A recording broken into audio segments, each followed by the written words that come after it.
दोस्तों, इस वक्त जो मैं आपको खबर दिखाने जा रहा हूं उसने पूरी दुनिया में तहलका मचा दिया है, खासकर इजराइल और खासकर अमेरिका। जी हां, इन देशों के लिए सबसे बड़ा खतरा पैदा होने जा रहा है। वजह क्या है? वजह यह है कि ईरान अपना न्यूक्लियर फैसिलिटी में न्यूक्लियर वेपन तो बना रहा है, लेकिन मौजूदगी किसकी होने जा रही है? नॉर्थ कोरिया की। जी हां, नॉर्थ कोरिया ने जिस तरीके से डंके की चोट पर अपने न्यूक्लियर वेपन तैयार किए, उसमें वो ईरान की मदद करने जा रहा है। उसका ऐलान नहीं किया, बल्कि खबर है कि कई उपकरण ईरान तक पहुंचा दिए गए। यानी एक तरफ लगातार अब तक दावा किया जा रहा था कि न्यूक्लियर फैसिलिटी अगर पूरी तरह से ईरान की बर्बाद है तो डरने और घबराने की जरूरत नहीं। किम जोंग उन ने कहा था कि मैं आपको अपना न्यूक्लियर वेपन दूंगा, 50 है, 50 में से एक आप रख लेना।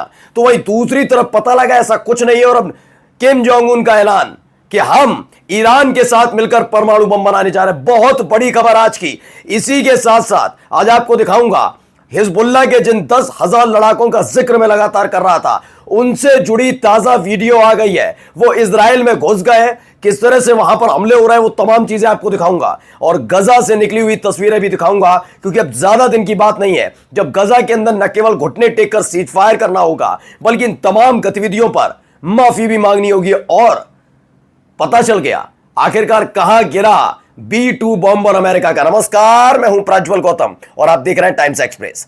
शुरुआत करने जा रहा हूं बड़ी खबर से। यह खबर निकल कर आई है, Iran nuclear test. Iran IAEA से बाहर, जिसने बाहर नहीं हुआ है, जबकि इस खबर को थोड़ा सही तरीके से लिखना चाहिए था। खुद वो बाहर हुआ है, खुद बाहर आया। इसके लिए बकायदा जो IAEA के चीफ हैं राफेल ग्रोफी, उन्होंने भी कहा कि अब जितने भी कर्मचारी हैं जल्द से जल्द ईरान को छोड़ दें, वहां हालात ठीक नहीं है। जबकि ईरान ने सिर्फ राफेल ग्राफी के लिए कहा था कि अगर वो ईरान में कदम रखेंगे तो उन्हें गिरफ्तार करेंगे, मुकदमा चलाएंगे, और डिमांड की है कि उनको फांसी की सजा दी जानी चाहिए, क्योंकि उनकी एक मुखबिरी की वजह से जो उन्होंने मोसाद के लिए जासूसी की, उसकी वजह से न केवल उनकी न्यूक्लियर फैसिलिटी बल्कि उनके कई लोगों की जान गई है। इसलिए वो अब राफेल ग्राफी को बख्शेंगे नहीं, यह दावा था। बाकी IAEA के कमेटी के सदस्यों से कहा था आप चले जाइए हमारे देश को छोड़कर। तो एक एक करके सारे सदस्य निकल रहे हैं। तो भाई खबर क्या है?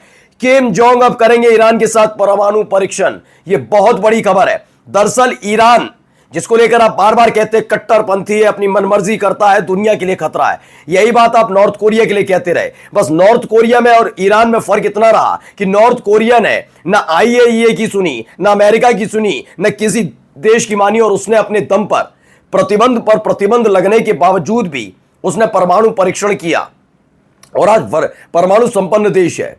ईरान ने सब लोगों की बात मानी। उन्होंने कहा नहीं, ऐसा कोई लेवल लगने नहीं देंगे। इसलिए 30 बरस से ज्यादा का वक्त बीत चुका है, ईरान अभी परमाणु बम नहीं बना पाया।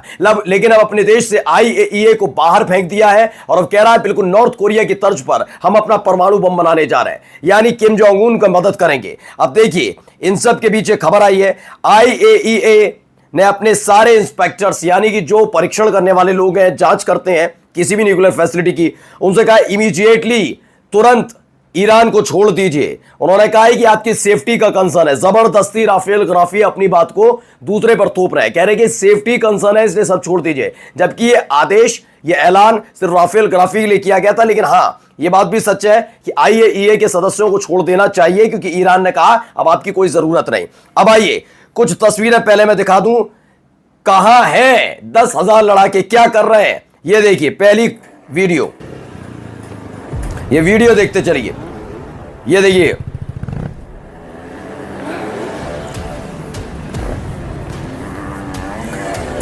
धमाके दर धमाके इसमें आपको नजर आएंगे। क्या हो रहा है, क्या नहीं हो रहा है, तस्वीर, वीडियो।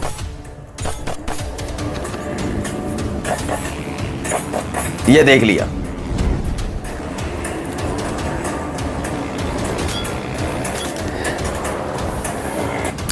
दरअसल ये हिजबुल्लाह के लड़ाके हैं जो पहुंचे हैं।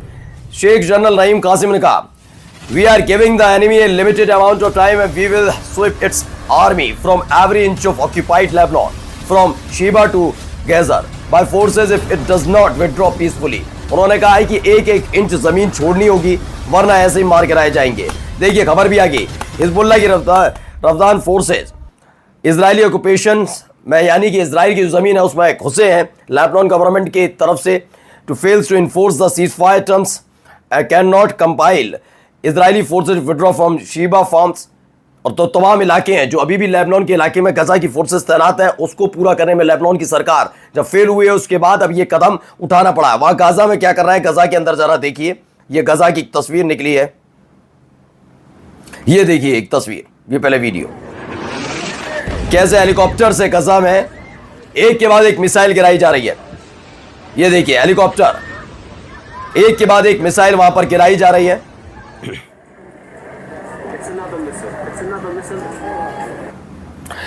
एक और वीडियो निकलकर सामने आई, वो वीडियो भी देखिए।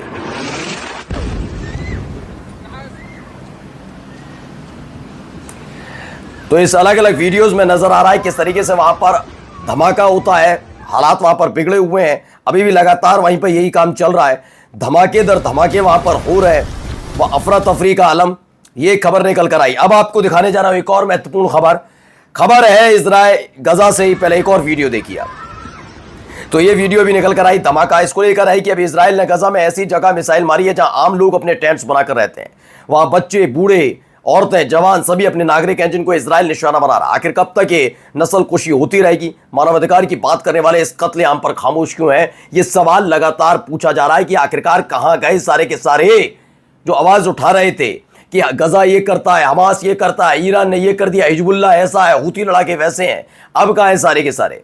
ये देखिए किस तरह से एक के बाद एक हमले हो रहे हैं। इससे पहले भी जो मैंने दिखाया गजा में रिहायशी इलाका वहां, और इससे पहले भी एक वीडियो जो मेरी पिछली वीडियो थी उसमें तो आपने देखा दो लोग जा रहे होते हैं, उन पर ड्रोन से अटैक हो जाता है और बाद में बताया जाता है कि हमास के थे। सारे हमास हैं इनकी नजर में, जिन जिन को ये मार डाल रहे हैं सारे हमास है। और अगर यही हमला ईरान की तरफ से इजराइल पर हो रहा है या फिर इजरायली आर्मी पर अटैक हो रहा है तो वो बता रहे हैं हमारी आर्मी को मारा जा रहा है, हमास मार रहा है, तो क्या करेंगे भाई? रिटेलिएट ही तो कर रहे हैं वो भी। आप हम गजा में घुसकर वो सब कर रहे हैं, आप उसके बाद कह रहे हैं कि वहां घुसने के बाद भी हमारे को स्वागत सत्कार किया जाए, तो ये संभव कैसे होगा? तो दोनों तरफ से क्लैश लगातार चल रहा है। लेकिन वाकई हिजबुल्लाह की इस पूरे मसले में एंट्री इजराइल के लिए दुखदाई होने जा रही है। इसीलिए आप देख रहे हैं पिछले 2 दिन से लेबनान से खबर निकलकर नहीं आ रही कि लेबनान पर अटैक हो रहा है, बेरूत पर अटैक हो रहा है, हिजबुल्लाह के ठिकानों पर अटैक, कोई अटैक, सारे अटैक इजराइल ने बंद कर दिए हैं। वो अब ज्यादा आफत अपने सर पर नहीं चाहते, सिर्फ वो अपने आप को गजा तक सीमित रखना चाहते हैं। लेकिन क्या अभी इतना आसान हो जाएगा? अब आइए अमेरिका की एक और खबर। एक तो पहले ही अमेरिका की नींद उड़ गई है कि नॉर्थ कोरिया ईरान के साथ परमाणु परीक्षण करने जा रहा है, लेकिन इन सब के इतर एक नींद उड़ाने वाली खबर क्या है? ईरान के परमाणु केंद्रों पर हमले के बाद अमेरिका ने अपने सभी B-2 स्टील्थ बॉम्बर विमानों की वापसी का दावा किया था। हालांकि अब एक चौंकाने वाली रिपोर्ट सामने आई है जिसमें पता लगा है कि इसके B-2 बॉम्बर में से एक गायब है। दरअसल कई B-2 बॉम्बर वहां पर भेजे गए थे जहां पर ईरान की न्यूक्लियर फैसिलिटी पर ताबड़तोड़ हमले हुए थे, ये बात हमने दिखाई भी थी, लेकिन नुकसान उतना नहीं पहुंचा जिससे न्यूक्लियर वेपन ना बना पाए या फिर कोई दिक्कत पैदा हो जाए।